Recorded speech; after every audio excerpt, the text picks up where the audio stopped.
Olá, vamos continuar falando sobre o nariz, tá? Mas hoje vamos dar um pouquinho mais de atenção para a função do nariz. Além dele enfeitar o rosto, ele também é um órgão muito importante que vai preparar todo aquele ar que você respira para levar para o pulmão. Quando o ar chega no pulmão, o ar precisa estar aquecido, umidificado, filtrado de partículas virais, de alérgenos e até de bactérias. Se isso chega no pulmão, o pulmão precisa estar estéril.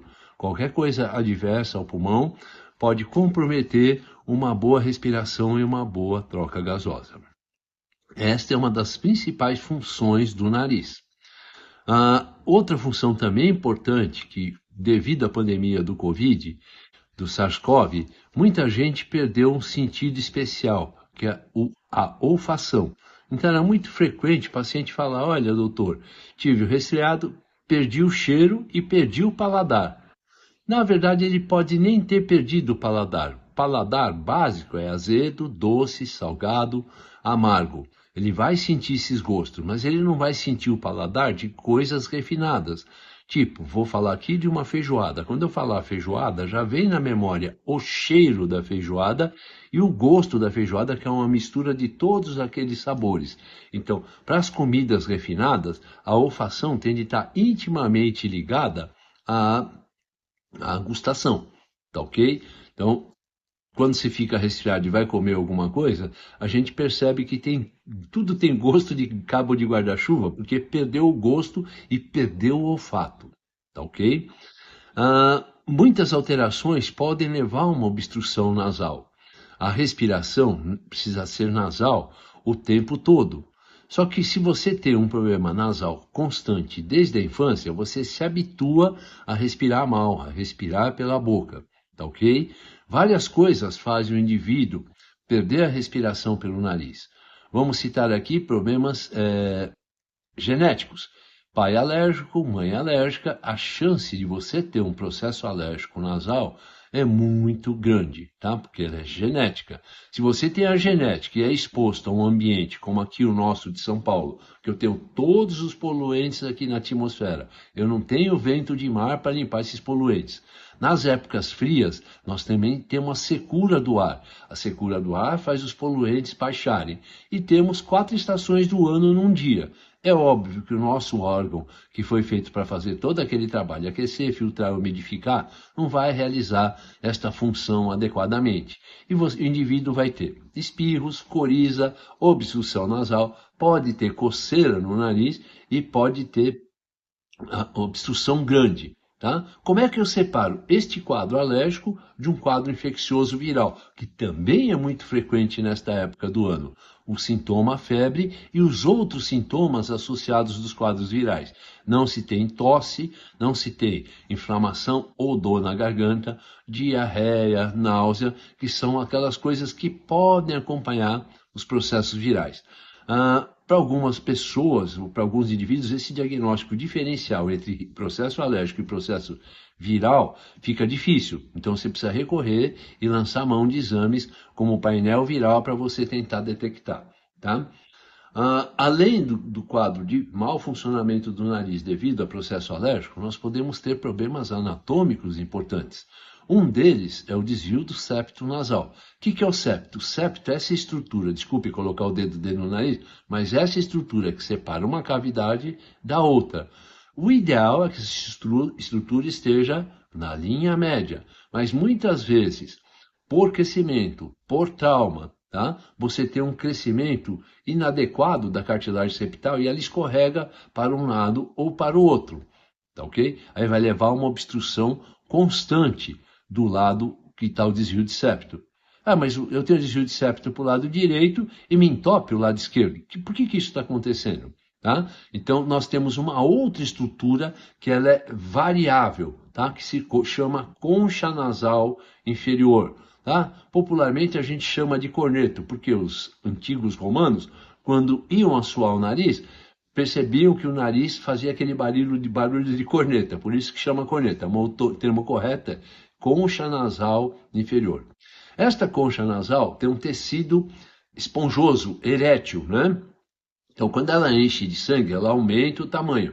Quando ela diminui a quantidade de sangue, ela diminui o tamanho. Para que serve esse tecido? Para dar uma obstrução leve no nariz, para você poder já, durante a expiração, poder separar e distribuir adequadamente todo esse ar na parte pulmonar. A gente pode conversar um pouco sobre isso em alguma outra conversa, tá? Mas o corneto, quando está doente, por exemplo, por rinite, ou quando tem um desvio de septo, ele vai acabar tentando ocupar esse espaço onde está o desvio de septo, para dar aquele grauzinho de obstrução para distribuir adequadamente o ar para o pulmão. Então, é muito comum em quem tem alteração estrutural no nariz, também ter uma alteração do funcionamento da cavidade nasal. Então, apesar do desvio de septo dele estar do lado esquerdo, por exemplo, ele vai sentir mais obstrução do lado direito, porque é lá que ele vai observar que tem hora que está desentupido ou hora que está entupido. E o que acontece no sono? Se você deita do lado direito, vai mais sangue para esse tecido chamado concha nasal inferior. Então, vai entupir o lado direito. Imediatamente, o indivíduo que tem obstrução do lado esquerdo, se estiver deitado para o lado esquerdo, vai mudar a posição da cabeça para o lado direito ou para ficar apontada para cima. Então, ele pode dormir do lado direito, barriga para cima, barriga para baixo e do lado esquerdo. Esta mudança de enchimento de sangue durante o sono é importante para você fazer a mudança do sono, a mudança de posição durante o sono. Se você ficar o tempo todo numa única posição, você pode formar até aquelas feridas, que a gente chama de escada de decúbito, muito comum em paciente hospitalizado. Vocês estão vendo a importância do nariz? Tá? Então, todas essas estruturas podem estar comprometidas. Tá, ok? E nesses casos, existe uma indicação de se colocar o septo na posição mediana e se retirar um pedacinho dessa concha nasal inferior. É muito frequente paciente pedir, doutor, o senhor opera com laser? O senhor usa laser para operar? Pessoal, laser não passa de um instrumento para você realizar a cirurgia. Tá? Você pode usar a cirurgia com tesoura, com bisturi frio, que a gente chama, né, que só corta, tá? Com bisturi elétrico, que corta e cauteriza, com a radiofrequência, que hoje todo mundo conhece como coablação, tá ok? Ou com laser, tá? Detalhe, laser tem uma temperatura no final da ponta de mais ou menos 400 graus centígrados. Ele não corta, ele evapora o tecido, tá ok? Esta temperatura também deixa lesão tecidual, deixa dano no tecido, que pode piorar a respiração e piorar a recuperação do paciente no processo cirúrgico. Tá? Geralmente o cirurgião opta por usar o instrumento que tem mais habilidade e mais afinidade. Tá? O ideal é que você, após uma cirurgia, volte a ter um padrão de respiração nasal. Alguns pacientes ficaram cronicamente respirando pela boca, vão precisar aprender a usar o nariz. Então é muito comum no pós-operatório. Pô, doutor, eu não sabia que passava tanto ar no meu nariz, tá? Que é a sensação que eles têm. Lembrar também que nariz entupido vai atrapalhar o sono, tá? O sono na criança, o sono no adulto. E cronicamente associado a outras coisinhas, tipo paciente engorda, paciente envelhece, homem ou mulher, tá? Então, com obstrução nasal, ele começa a fazer o ronco, tá? E fazendo o ronco, pode ter uma parada de respiração durante o sono, chamada apneia obstrutiva do sono. Mas isso aqui a gente vai abordar em um outro bate-papo, outra conversa.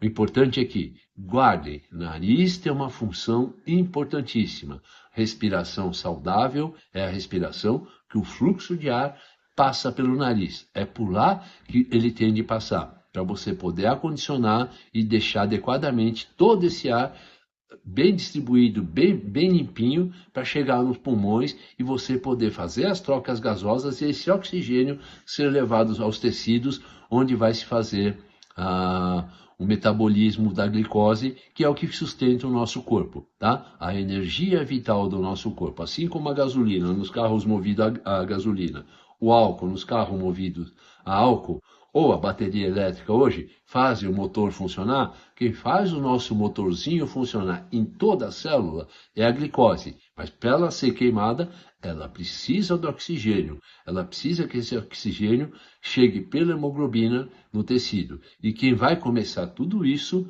é essa estruturinha aqui, cavidade nasal, nariz. Tá ok? Até um próximo bate-papo.